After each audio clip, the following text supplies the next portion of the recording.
Good morning, good morning, good morning, good morning, good afternoon, good evening. Buy Black for Life. Welcome. Welcome, no matter where you are watching. Um, 99 countries throughout the world. Welcome. Come on in. It is our first Buy Black for Life Education Saturday. Here we are in February, and I don't know where you are, but here in New York, we had some more snow. If you're in the Northeast, I just say be very careful out there, be safe with the snow that's on the ground. But welcome. It is Black History Month 2024. Welcome all, one and all. I have an amazing conversation that I am like over the moon excited to get into. If you are watching, whether you are watching live or if you are watching on replay, I ask if you are a business owner, please drop your link to your business or just let us know where you are watching from. But let me just jump right in and introduce my guest. And I want to read her bio. Jantra enjoyed a wonderful career in the health and human services field for 45 years in Philadelphia, Pennsylvania. She has her Master's of Science in Health Education and a Bachelor's of Science in Sociology from St. Joseph's University. From 1991 through 2009, Jantra and her sisters co founded a nonprofit organization named Realistic Changes in Philadelphia, providing after school tutoring, homework assistance, and summer recreation programs for children aged 7 to 17. Jantra's interests are collecting antiques, vintage furniture, and African history and art. In 2005 until 2018, Jantra opened and operated her store, Vintage Villa Antique Shop in West Philadelphia on the Lancaster Avenue commercial corridor. Jantra has a love for art history, for African history and research involved in uncovering unknown or hidden stories about Africans in America, which is so important. The history and accomplishments of African people deserve to be taught, said Jantra, and acknowledged within the family, the school system, and in communities. My Buy Black for Life family, I introduce you to Jantra Morris. Good morning and welcome to Buy Black for Life and happy Black History Month. Thank you, Jerome. Happy Black History to you. And thank you. I am honored to be on your platform and to have this conversation with you. One of my favorite topics, by the way. Awesome, awesome. So let's just jump right in because Yes. um, one of the things I want to start with is um, killing some of the myths about what um, how we arrived at Black History Month. Do you mind sharing? Because the person who we will ultimately get into is Carter G. Woodson. Um, how did we get to Black History Month? Well, Dr. Carter G. Woodson was an educator, a teacher, and he had a love for his people. He spent almost 40 years traveling around United States and the Philippines teaching children. What he noticed was that in the history book, in the course curriculum, there was an absence of what Black people had accomplished. Where were the Black people? What did they do? And when they were mentioned, Black folks were only mentioned in the school textbooks as a slave. They were the slave. Here comes the slaves. Oh, look, there's the slaves. Right. No one's name was ever mentioned. And this struck a chord with Dr. Carter. And he wanted to gather up the books, do the research, and figure out where in these books could they have been mentioned in terms of specific challenges and accomplishments of Black people. And he thought about there would be lectures he would give, presentations. He wrote quite a few books. sharing African and Black history stories that Yes. are out there. Mhm. But then he thought one day, let me wait. What else can we do to really, evoke to get people, charged up? And he thought about the idea of a Black History Week, just 7 days. And the idea of this Black History Week was very simple to Dr. Carter. Throughout the entire year, school children, families, parents and their children, the community will get together throughout the year and learn about Black history, Mhm. about Black people, Yes. about what happened in Africa before the enslavement, what happened in America at the point of in the last 400 years, and talk about all that. And then Yes. during that one week, just one week, the school systems, families, and the communities would sit down and talk about and share all the history they learned that year. Love And it. that was his idea. Yes. So we know that kind of got flipped. Yes. Yes. Because, here we are now, Black History Month, and so many of us who are ill informed feel as if we were given February, the shortest month of the year, for Black history. So in some way, we are shorted. Do you want to speak to that? Well, think about it may be a short month, but what are we doing the 11 months Mm, around surrounding that time frame? What have yes. we done? What have we accomplished? Can Yes. we identify how many Black-owned bookstores are in your city? Can we identify how many Black authors are in your state? Can we Mhm. identify how many books we've read? Can we identify a list of the specific Black-owned businesses that are on our list? I know we have Target and Walmart, but what actual Black-owned? And in terms of that one week, it became 1 month, but it was still supposed to be for that 1 month. Your gathering should include discussing what you learned for the other number Yes. of days that year. And that's the important part because it's our history.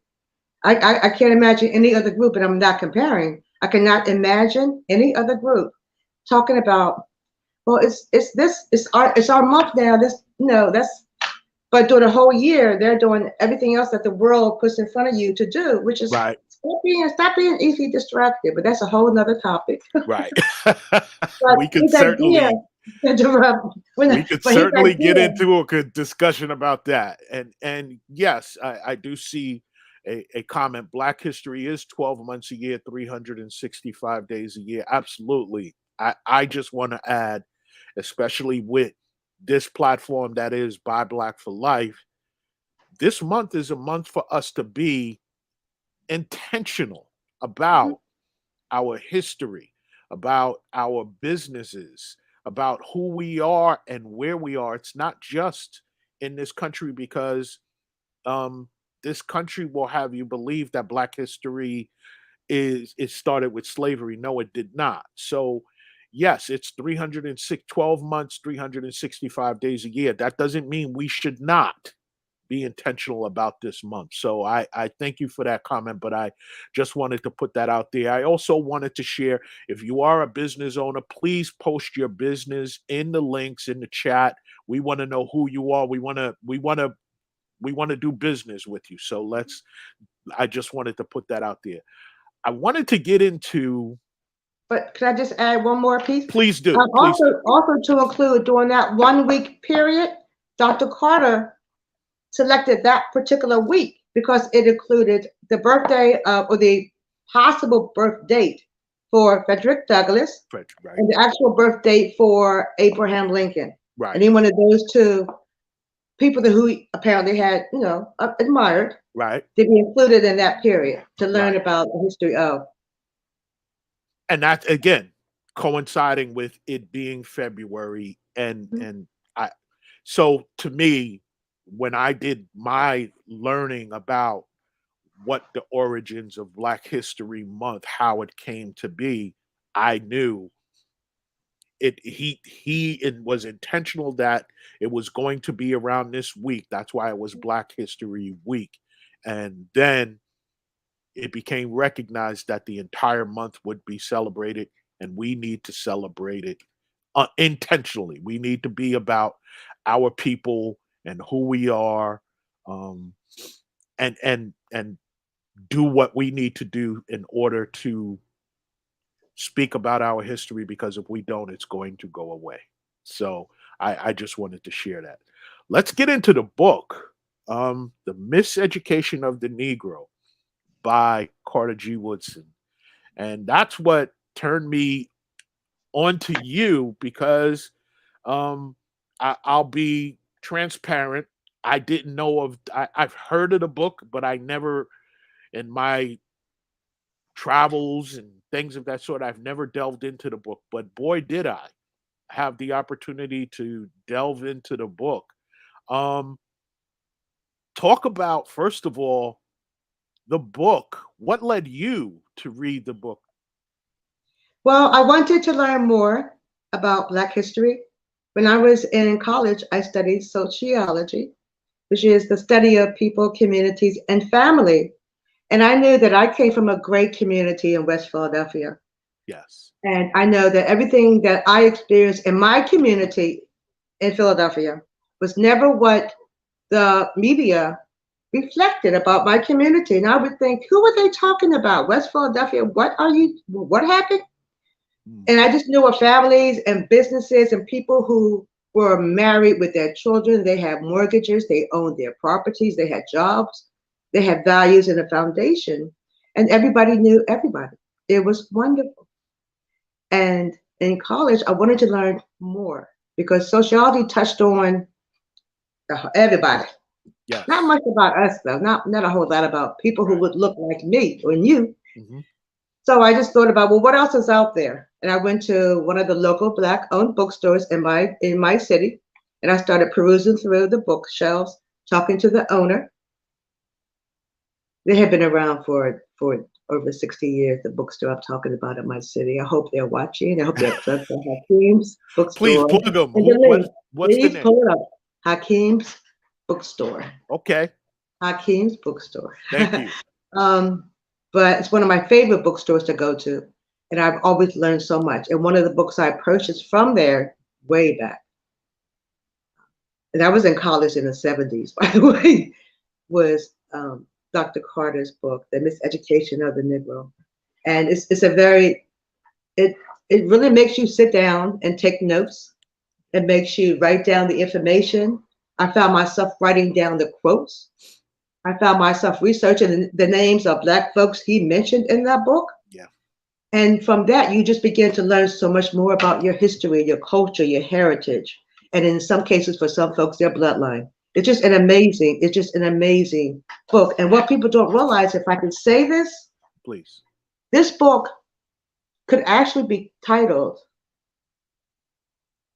The History of White People. Mm. And there's nothing offensive or Mm. condescending about that. But Doctor, when you talk about so and so gave me the keys, when you talk about this book, Dr. Carter gave us the keys to understanding all that was put in front of us, what we were subjected to Right. by that by a group of people Hmm. over a long period of time, and how we came out of it to, hey, guess what, Jerome, to tell our story. Yes. Yes. And I want to add, for those who may not know of the book, it's almost 100 years ago that this book was written. 1933. And his research was over 100 years ago. And what he's sharing in that book is still prevalent right now to us. And I want to get into some of the things that, especially with respect to this platform, that really touched me. One of the things he talked about was a white professor resigned his position to become rich by opening a laundromat. But that the educated black man, and this was in a southern city, let me just say that, but the educated black man would see that as an insult. That blew me away. And Yes. and and one of the reasons it blew me away is because that some of the time is the mindset of us about stepping out on faith where the white I mean he the professor obviously had a good role, probably was making a lot of money, but it was his desire to resign to become rich by opening a laundromat. And oh, I skipped one part. In a black community, he opened it. Speak to your thoughts on that part in the book. Well, it shows the audacity Mm, of that person. When we're talking about the time of Jim Crow yes, segregation, yes, white fountain, black fountain. You have a restaurant, but the blacks go in the back if you're the white owner. That kind of yes, it's lifestyle. This person, well, 100 years ago, as a college professor, it was probably prestigious to be a professor. right, But in terms of the income and the salary, he understood that I can plant myself here, and these people will support me. And these people have to do their laundry at least once, if not twice a week. right, And these people will not come after me. They will not, bother me and my people if I move my family into the community, to oversee our laundry business. yes, But what was amazing to me is that our people we're so kind and loving. We're kind, loving, peaceful people. yeah, We ain't mad at nobody, no, ironically speaking. So we will support other people if they have a product or a service that we need. We're not going to say, oh no, he's no, no, no. Mm-mm. There's no grudges. We always have a heart of love, a heart open to love. Now, the interesting part is this world, this culture teaches us, African Black people, that doing grunt work, that's what your ancestors did. Why you want to do that? yeah, That's and you ain't, don't go back to those. No, do not go back to those days. right, And they will look down on opening a business where you're providing a service to people. It is not a prestigious. It's a blue collar job or company instead of a white collar job. And we draw the line. I have my credentials. That person would think I yes, want to wear my shirt and my tie, look like the other group, and go to my job. And we look down on it. It's amazing because I've grown up. I all I saw were a bunch of blue collar black men going to their jobs, going to their jobs that they owned, going into their trucks with their tools and going to do a job in somebody's house. right, And real funny story. My father only had a fifth grade education in Virginia. He had a wonderful career in not to change the topic, but he had a wonderful career in military. yes, Came out, worked as a cook in a diner in Ardmore, and he decided he was going to open his own business, blue collar worker, but he was an entrepreneur. Do you see the difference that when you're not so puffed up, when your mind's not so puffed up, you're open to whatever possibilities will bring you the kind of success that you yes, want for your wife and your family. You want to be the kind of person, you have the kind of character where you can be in your community and show other folks, hey man, this is what I did. Yeah, I had a fifth grade education, but guess what? I took advantage of the Urban League Business School. I learned how to do those numbers and how to finance them, but you learn as you go ahead. But for us, because we are taught as in the this culture that oh don't yeah that no you want to come into the white world, you want to work for downtown, you want to work in the suburbs, you want to wear that shirt and tie and get that check every 2 weeks. But right, where's the ingenuity and all that? Where's the right, creativity? Where's the right. entrepreneurship? And I love that. And it brought me to thinking of another part in the book where the black professor was hired at a school and he talks about voting. He was excited to vote. He was shunned. He was I brought he and it was said to him, I brought you here to do this. So when we move in white spaces, as the author was speaking about, they want us to only move in those spaces to do those jobs to prosper them at the end of the day. But just because we are in those spaces, don't get too big for your britches. You're not here, and that's something that we have to be mindful of. And another thing, when you talk about your father, and this is humongous in our community that we have to talk about, representation matters, right? If I wanted to be a lawyer growing up, I Mhm. wanted to be an attorney, and I didn't have that representation. If I did, someone who I could learn from, who knows what would have become of it. So representation matters. So your father, may it be someone who was um watching him every day go to work at his own business, may it be you as his daughter, or um any other family member, he was showing it's possible for us to do, and that comes to representation mattering. So I thank you for sharing that part. Absolutely, absolutely. And we have to let go of I think we understand when we apply for jobs in corporate America and get to wear the suits and the ties, and we have to be humble Right. and agreeable and cooperative. But the minute, like you said, you just mentioned it, the minute we show any ounce of um, you're coming out of the shadow of this system, and you're beginning to have an idea of your own, or you're thinking differently than what we have instructed you to think, then you are no longer welcomed in that particular table or at that environment. You're not a help. You can't be a help anymore because all you're And going to do is pull my other coworkers, my other staff, and whisper in their ear. Y'all gonna do whatever. do you think that that's changed since George Floyd? Because I feel like, and I know me, who how I move. Um, I'm moving unapologetically black, but I am not a young person, right? Was I moving unapologetically black early in my career? I don't know if I was, but the manner in which I move now in a corporate space, I'm moving unapologetically black.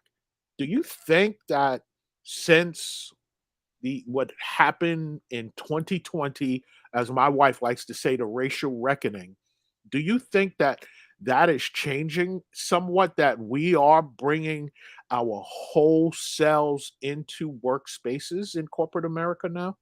Yes, and because we're kind, loving people, we're doing it at a level of respectability and not the imagined fear that they always thought we will come to them.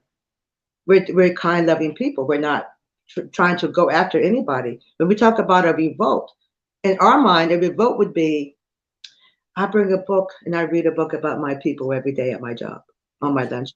yes, Or a revolt would be I bring a book about white history because I want you to know I'm learning your history too, out of respect for your people, not because I want to make you feel uncomfortable. yes. In terms of what happened to Mr. Floyd, that was there's no words for it, but it speaks to as humans, what have we become? Yes. I think there are more people out of that experience, and I love how your wife phrased it. Out of that experience, a large number of people now are okay because we're already a good, kind, loving people. But now we're comfortable. We have our voice. We can now talk to you and say to people of, how we feel about something, and we say it in a kind way, not in the indoor voice way that they instruct us to use, but in a regular, the tone I'm using, Yes. voice, so they understand. It's clear. It's Right. not combative. Right. I can share a short story with you. I Please. am a member. Hmm? Please do. I am a member of a group called the West Heritage um, Archaeology Dig, Archaeological Dig in Yes. West Philadelphia, where they have done digging in the Black Bottom. Every city has a Black Bottom, where the majority of so um, they have dug a lot of items up, a lot of artifacts, and we are meeting in the lab at University of Penn to go through the items. But what was interesting at yesterday's lab, it was my first time going there. Just different mix of people, and Asians, Mexicans, Eastern Indian people, a couple African, myself another. Right. Um, but what was interesting was I rarely get to be in a room of a mixed group of people and talk about my history and my culture, life in America. But yesterday, and I believe that the creator puts us in an environment that they know, she knows they're going to enjoy. Jantra's going to enjoy being in that space today. Right. And I went to this lab to do the cleaning with the other. And the student was this brilliant young black guy who was 22 years old. He's a student at Penn, which Okay. breaks all the rules. Right. Incredibly intelligent. And he started talking about University of Penn and Mhm. how he went to one of his classes at Penn, and there were about over 100 skulls all around the room. And it was because the professor at one time used to collect human black skulls and research them and write articles and books. And he became famous, Dr. Morton, I believe his name. But this guy never talked about that in the lab. The lab Mhm. started 3 weeks ago. It's my first time going. But he felt comfortable to be next to this melanated woman and had that conversation. But Wow. then we shared more things like that. But that's just an example of it wasn't about we're talking smack in front of, but no, it was like this brother needed to share that story. And he asked the professor, well, why do you have the, and the professor said, well, it's just there. We just haven't packed it up yet. They're Wow. human skulls. But the Wow. brother was comfortable confronting the professor and having that conversation. And that's Yes. so important. Absolutely. Did I I answer did. your question? Yes. Yes, you did. And there's a question in the chat, and I want both of us to answer this question. Is from Anna Wilkins. And Anna, thank you for your question. Why do you think it is so hard for white folks to face the truth about their history so that justice can be given? Okay. Should I Yeah, start? I'm letting you gonna yes, please. Okay, I think that so we know in America for 400 years what our ancestors were subjected to. We know the stories. We all cried about it. We're trying to make amends and make them proud. And think about that group, which is why we are the people we are. And think about that group of people who know their history and what their ancestors did. And for whatever reason, they did what they did. It's not a secret. It's in all the books. It's in all Right. the mag. We know the stories. We know Yes. about. Yes. I'm not even going to recite what it. And then the issue of how do you come to America from other countries in Europe, from Ireland, from Italy, from Poland, from wherever country you came from, and then you went to bed. You woke up the next day, and now you're officially a white person called the white race. Yeah. Well, what's all that about? Well, you can't talk about that because they know. But the thing is, when you live your life based on you're cloaked in all the mystery and the secret, it's also like the horror of what the ancestors did on their part. There's also there is so much of who they are that they cannot talk about because it's supposed to be a secret, Jerome. And I'm not Right. making light of anything or anybody's situation, No, that's but real. so yeah, I can It's give real. you like I'm a member of a group in West Philadelphia called West Willie. And I had the same question that the person just wrote. So I posted about 7 books in a series, a picture of 7 books written by white authors about hey folks, let's talk about whiteness. Let's talk about how we got to be called. And I said, I am so happy as we approach Black History Month as an African woman that white folks are also beginning to have the same kind of conversation because the books are written by their people, not by anybody other group. So a couple, it's 13,000 members in that group, and I got a few responses from Black folks, and we dialogue. It was nice, and they gave other book suggestions. Yes. And only 2 white people commented. One person commented, "Oh, thank you for the book recommendations. I'll check them out." Oh, that's good. That's a good start. Right. Another person said, "I did buy the book titled White Fragility. I'm going to read that book. Thanks for the recommendation." But we're talking about 13,000. Wow. And we're not going to step on that subject, and because that's their business, that's their situation. We're fixing our stuff, and we're moving forward, and we're making amazing progress. It So makes you I want to chime in on that question. Mhm. And I'll read it again. Why do you think it is so hard for white folks to face the truth about their history so that justice can be given? Um, White people move with privilege in this country and really in this world. When they have to face um, what they did and be held accountable for what their ancestors did and justice can be given, all of a sudden veil of um that veil starts to come down. That privilege starts to be chipped away, right? And they don't want, when they have to be held accountable for it and make do for us. And let me be clear, I am for reparations, but not in the way most people think. When that happens, that's number one, admitting guilt. And number two, it's restoring our history, which clearly is no way to ever restore what was taken from our ancestors off of the continent of Africa. There, it's impossible. However, when you start to do so, all of a sudden, now we have the ability to start breaking through on privilege. That is something that, while it may be a blind spot to those who don't look like us, who are not melanated like us, that they may not see, that is something they do not want to give up. Because everything in terms of wealth in this country that was ever built was built off of the backs of Black people who are our ancestors and still prevalent today. Look at Black athletes, for example. Okay. Athletes have made the owners of these franchises billionaires, but they don't get to share in that billionaire status. Do they get paid? Absolutely. But let's talk about how many of them, after retiring, become bankrupt, right? So it is my feeling that they do not want to face it, because facing it means everything that allows them to feel as if they are above us as people, all of a sudden that foundation gets chipped away. So that's the reason for me. I believe. Um and I'm just going to read a few comments. You're getting love. Amen. I am unapologetically Black too. Thank you, Joanne.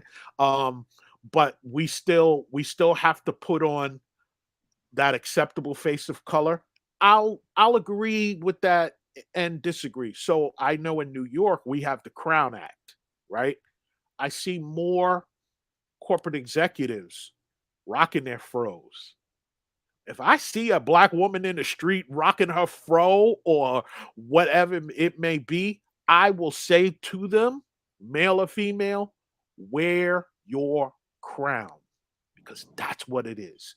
You are wearing your crown. You are showing up unapologetically you. So I'll agree with that to some extent. But when we get to wear our hair a certain way, when we get to dress in a certain way, because let's be real, when we talk about looking professional in a corporate space or any space, that comes from a white hierarchy. It's your hair has to be a certain length. It has no, not anymore. And I believe since the racial reckoning, we're starting to cut that down, and we're starting to be free to show up as our free self and our unapologetically Black self. What do you feel about that, Jantra? I think I agree with you. I agree with you. I'm also noticing more people are wearing their African garbs, Yes, one variation or another, not just on holidays or go to an African movie or on Sunday or Black History. Any given day, I will notice and see a sister walking down this in just gorgeous attire I love with, it, with and I see the brothers doing the exact same thing. and I love And it. that to me, it's a new something I'm noticing now. I didn't see that before. I have a brother. who he and I were colleagues for years at a company in Charlotte, North Carolina, and actually today's his birthday. So Nathan the Ferry, if you're out there, I love you, King, and happy birthday to you. He's from Ghana, Right. and when he got into management, he was the first person I saw wear his locks. That was and I was like, go ahead, brother, wear your crown, right? I love to see us showing up in in meetings in corporate Yes, yes, boardrooms as ourself, and I yes, just believe it's so important that um we make those inroads. You talk about wearing African prints, let's rock it, let's wear it, because exactly. it's unapologetically who we are, and we are not no longer saying, well, that's not professional. By whose standards are we saying that's not professional? Right. It's when we let go of the indoctrination of if we're not acting, looking, talking like the other group of people, then you're ghetto. It's like there's nothing ghetto about anybody I know. But when you're taught that for so many the long period of time, it's hard to unwrap that. But I see more and more people letting go of those negative things we were taught. And Dr. Carter did a great job of deciphering through all that nonsense and poor self image. Yes. It's a big difference now. It's a big And difference. so I do see from 19, and I'll start at 1933 because that's when the book was written, to Yes. where we are now. I do see we are making inroads, right? Hmm. Are we close to being there? No, we have miles, years to go. So I don't want us to become complacent and say, okay, we've made it there. It's obvious. We still have a long ways to go. When you look at CEOs of large companies, we're not there. We're not showing up. Um, when you look at and this is something I wanted to touch upon, especially the platform that we have, that is Buy Black for Life. Hmm. In in the book, um, Dr. Woodson talked about us as business owners supporting each other. As a financial professional, I do know the black dollar is close to 2.5 trillion, over $2.5 trillion. And what he was saying in 1933 is that if we start to do business with each other, how we can turn this whole thing. How do you feel about that in 1933? And here we are in 2024. And to me, that resonates. That's why we have this platform. What do you think about that? Dr. Carter was a genius and he listened to his inner spirit. He paid attention. He had a love for his people. And Yes. he did exactly what his assignment was to do to bring my people forward out of the fog and teach them their history, show them how to get on the path of working as a team. And it was clear in 1933, all the rules and laws that were written to keep us handicapped, that it was not a lot of things we could do, but a whole bunch of stuff happened by our people. Right. But today, there's still, I'll go back to my dad's story. My father opened his restaurant in 1949, and he was open for 45 years. Wow. 45 What years, a a black blessing. man in West Philadelphia, What a blessing. because he respected his customers. He Yes. shared stories with his customers. Yes. When he found out that they had a business or a daughter's graduation or a son's, whatever, my dad gave the money. My dad sent one of us to so and so store to buy whatever that person's. We knew who my dad's customers were, who were the business owners, and we supported those people. And that made all the difference, that these people kept coming back to my 45 years, a black man in business. That's a blessing. You Absolute can't make blessing. this stuff up. You cannot make this up. But the key, the secret is understanding you're not in this by yourself. You have to support other people. Hmm. You have to keep the young boys coming in away from your daughters. You got five daughters. So my dad had a full-time job. Yes. But seriously, but on a serious note, he understood that this is a team effort. This community, this black community, that was literally a black community with black-owned businesses, and these folks owned their homes. They had to protect this community. It was before the days of the drugs, before they brought the gang members in. It was before all this stuff happened. And the black men in this neighborhood understood that. And it wasn't just my father who did that. There's a bunch of other men and their wives who were very protective of, we built this and we're going to make sure we take care of it. And they did that. Amen. Without grandstanding, no grandiose, nobody's flashing their degrees at the diploma. But these were barely out of high school folks who understood. It's They're not just about getting in and grinding, just grinding. why you want to get $100,000 college loan for 4 years to pay back. Man, go start your business somewhere. Go do this. Go whatever your skills are. Yes. So I have a question from Anna again. And Joanne, your friend could watch via the Buy Black for Life on YouTube if they are not a member of the group. They could go to our YouTube page and search for Buy Black for Life if they aren't a member of the group. So I just wanted to say that. There was a question I really want us both to address from Anna Okay. again. And she asks, why is it so hard for our people to truly support our Black businesses? Ooh, do I have something for this? But I'd love to hear. She must be under 40. She must be under and I say that with all due respect, because as a 66-year-old woman, I'm 66, I remember when the segregation laws were eliminated, and we can now go downtown and shop at Mr. Charlie's store. We can now give our money to other groups of people, and they would take our money. We can go to their restaurants and sit down. Right. And during all that change was happening, there were also rumors going through the community. I remember, and I was just like a young lady. I remember like all of a sudden the black man's plumbing service is not, uh, or you eating at a black man's restaurant. Who does your roof service, man? Preach. Preach.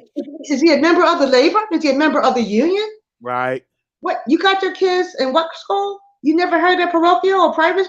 I mean, the way they made us think we're doing everything wrong. Yes. They made the community think. That all of a sudden, but the thing is, I don't remember my dad's business being affected by it. I don't remember the people being, but it was like what the whole world, the whole country was taught that. So I'm sure that there were some major changes, whereas some black folks all of a sudden, and today I still hear black people say, "Oh no, I'm not." I used him one time for his service, and he messed it up. I'm not gonna go back to him. But Right. yet we do it. We're forgiving of other groups of people. Woo! You I hope you I you're answered her taking question. you're stealing my thunder here. Oh, yeah, let me give some of it back to you. Right. So wow, man, you really mm, you really touched my heart. Let me just say this. I'm sick and tired of hearing that black businesses do not give back good service. I'm tired of it. You have no idea how tired of it I am. I've been doing this for almost 4 years. And even before then, I did business with some of the dopest black owned Right, businesses.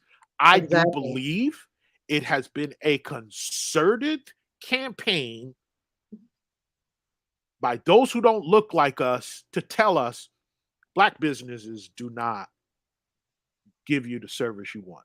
We Mhm. have to stop that. Now, let me say this. And I'm gonna be real again. Um, just because you get bad service from a business does not mean you should still just go to them. No. But I'm gonna give my black business that did not deliver the service expected of me because I am black excellence, so I expect black excellence. That doesn't mean you shouldn't give them a shot, but open your mouth. Hey, the service was subpar. You have to you have to give. I believe in giving grace. Here's the thing: as you touched upon, we've been giving grace to other business owners that don't look like us for centuries. Right. Right. And Dr. Woodson talked about in his book that we think because it's white, it's better than it is black. And it is not. Everything that is, in terms of creativity, since I've been on this planet, has come from the black community. Yes. Everything. But what happens is it gets stolen and the credit is given to people that don't look like us. Well, that's on us. No. I recently saw, what was it? Something about a haircut. The Mhm. gentleman, and God bless him, I don't watch football. I support Colin Kaepernick. I'm that Mhm. black. Travis Kelsey, he got a fade haircut. And the New York Times was giving Travis Kelsey credit for the fade haircut. Mhm. I'm 58 years old. I'll be 59 in August. Okay. I've been getting a fade haircut forever. And Right. as I know, that comes from the black community and fading it out. So it is intentional that number one, and that's why I created Buy Black for Life. If business number one is not giving you what you want, even though you said giving them a chance, go to business number two, Right. right? Thank I'm not saying any of us should settle for subpar service. I'm saying partly you have. you. You settle for businesses that have not, they don't invest in your community. Go to any black community. I'm in New York. In most black communities, there are not black business owners and they take that money out of your community. That money, the black dollar leaves the black community within 6 hours of it being made. And I know that as a financial Wow. professional, 6 hours. Wow. The next slowest, the next slowest is 17 days. What is that telling you? That's telling you we don't have the ability to afford black education, black business, black homes, black politicians. I'm going to speak on it because there are races of people that don't look like us that are paying for their politicians. January 6th was paid for. It wasn't Wow. free. Racism is not free. There's money behind racism. And we Okay. have to wake up to the fact that we are doing our own selves disservice with the fact that black businesses don't give good service or we don't support each other. Yes, we do. We do. And we have to be intentional about doing it. Exactly. We are and I'm gonna say it, we are brainwashed, right? I'm not blaming our people for being brainwashed.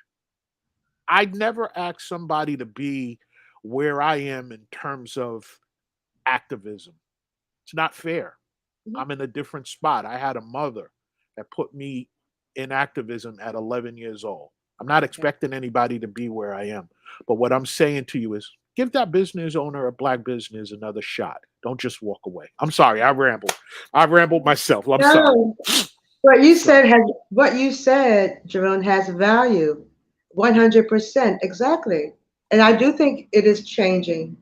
And what we were taught, based on that, in order to get our money to come downtown, to go to the suburbs to shop, there had to be a degree of undermining the credibility of the black owned businesses. Otherwise, we're not leaving and coming to give you.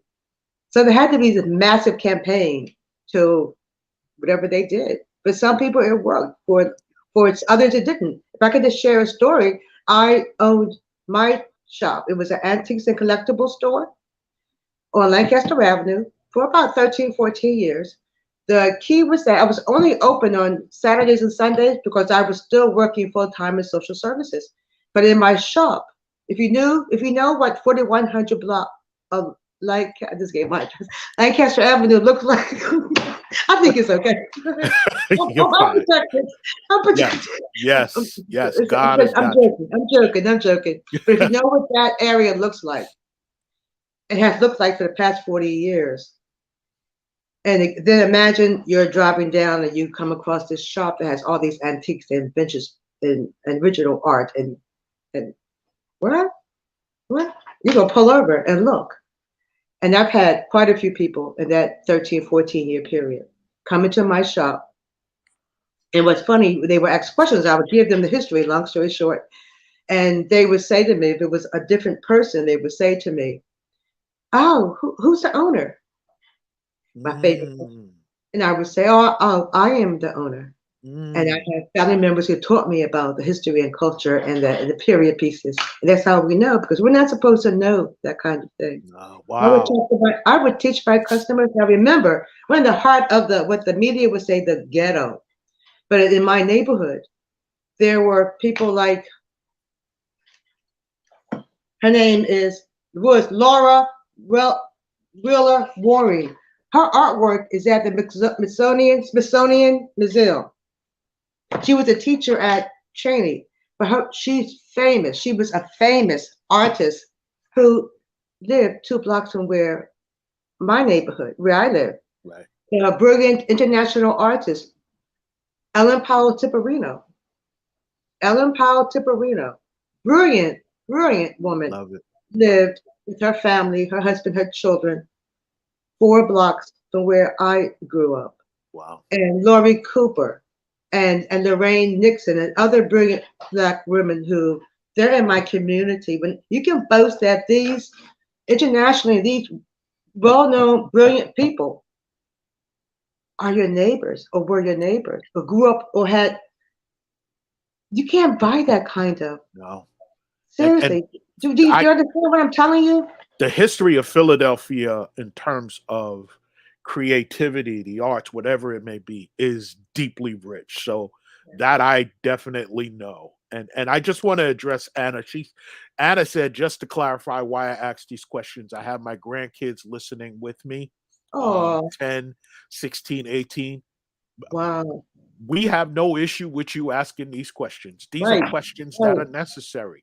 Yes, Um, Anna. and let me also add, um, you are going to be, Anna, the greatest teacher to your grandbabies, right? My mother was the greatest teacher of my history as a black man. So keep on asking. We need your questions because we need to answer them, and some of the myths that your grandchildren may walk out in society with and think that these are real, we want to debunk those. And again, the most important is that black businesses cannot thrive. That black businesses we don't support our and we do. Do we need to do more? Absolutely. And we need to hold those black businesses accountable when they do prosper to continue to be in the communities that helped make them. And that's another thing that that Dr. Woodson was talking about. When we do get to a certain level, education professionally, we're ready to flee. And I thought something very amazing and we just have a few minutes left. He Okay. talked about that everything that we aspire is what whites have. That hit me. What do you think about that particular comment? Why do they have it? The rhetorical. I don't expect you to answer. But think about this. As we were aspiring to do X, Y, and Z to build our towns, to build our colleges, to raise our babies, to seek employment, to become homesteaders on the farms, because Yes. we wanted to be farmers, those who did. Right.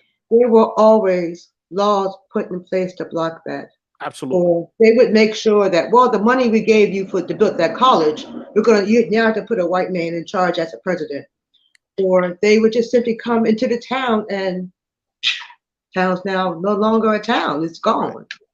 Tulsa Or race riots. horrible things. We all know the history of what. So the thing is, human people who are human, people who want wonderful things for their families, all want the same things. Yes. But we're not blocking you, another group, from getting what they want, which is exactly what I want.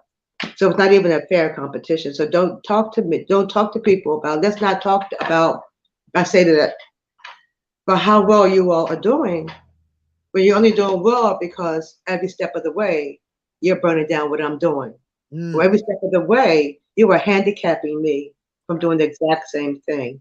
Or all of a sudden what I have is, oh no, that has no value. Or no, stop it.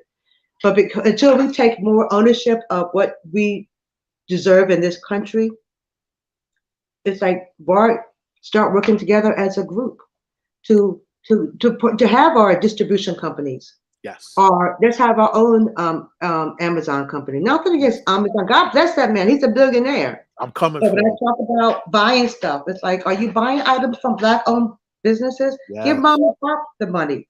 Are you Yes. buying your books from Black-owned businesses? There's Yes. only 130 some in America.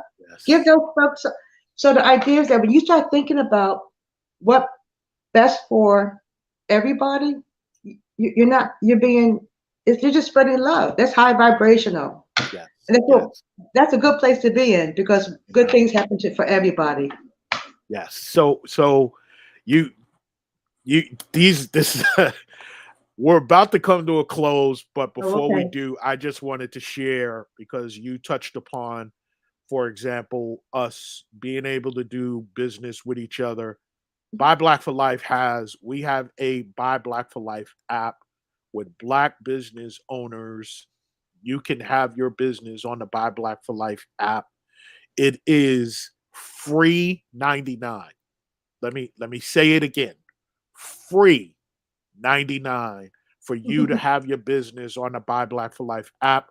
We are approaching 1,000 businesses. All that you have to do is go to Google Play and the Apple App stores and you search Buy Black for Life, download the app, and then where the check mark is, you can add your business and we will then add your business to the app. If you have an address, because we're working on something to make it, well, to for the next level of what we're doing with the app, make sure your business address is in there. Make complete that entire form. But we have that. So I just wanted to drop that little bit of nugget. Now, as we come to a close, Jantra, um, may it be about Carter G. Wilson and the miseducation of the Negro, Black History Month. Is there anything more that you would like to share with those who are watching live or who are watching on replay? And yes, we are one tribe, Anna. Thank you for that. We definitely are. I would like to briefly mention a man named Dr. James Cameron. He was a man who, at the age of 16, he escaped a lynching. True story. He went on, he realized that that was the grace of God. He realized that he had more work to do and clean up his life. He did a bunch of stuff to turn his life around. And he opened up the book. He wrote a book called A Time of Terror. I'm going to hold the book up, but I want to do it.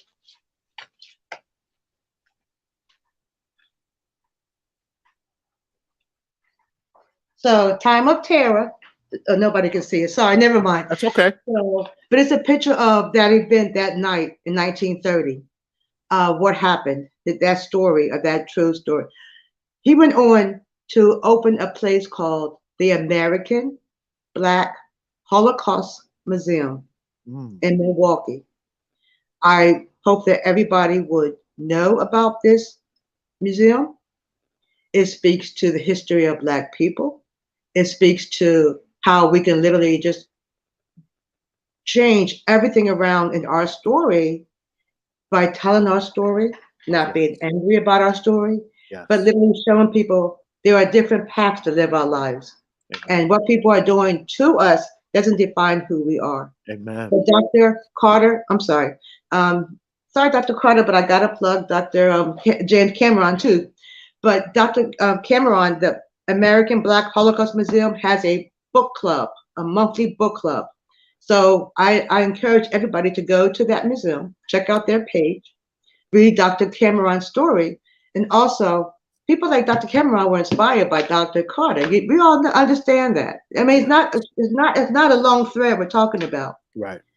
But look at and to consider joining the book club or joining a book club that's about Black history, Black Americans. What we are doing is a good way to work as a team and have good conversations. Awesome. Is that too long? It's not too long. It is absolutely perfect. Um, I thank you for your time. Um, I will put out there to the universe and to those who are watching. Um, Women's History Month is in March.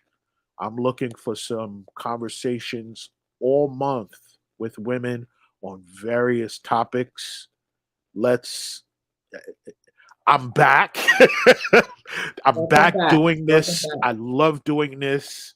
Um, I love sharing stories. I love talking about our history. I love the Buy Black for Life community. Um, there were moments in time I didn't think I was reaching even one, and it would just be one that would tell me, thank you for Mhm. what you do. So I think the Buy Black for Life community, I am, my fire is lit more now than it ever has been Yeah. for us to unite, create businesses, create Black Wall Streets, create real Black Wakandas where our dopeness is only talked about, but when you're inside, you're seeing it and you're feeling it and you're Yes. prospering from it. So, to all who were watching, I thank you. If you have any additional questions, put them in the chat. I will answer. Jantra, who is part of the Buy Black for Life community, would answer. We thank you for Thank you, joining everybody. us. Again, if you're in the Northeast, please be safe. It snowed. It snowed in New York. Please be safe out there. Um, let's continue to promote and support Black owned businesses because it's for life. And I say that and I mean that in all sincerity. It is for the survival of our people in our community. So please continue unapologetically, my people, to Buy Black for Life. And thank you for another Education Saturday. I love you Thank all. you. Thank you, Jerome. Goodbye. Bye Goodbye, bye. everybody.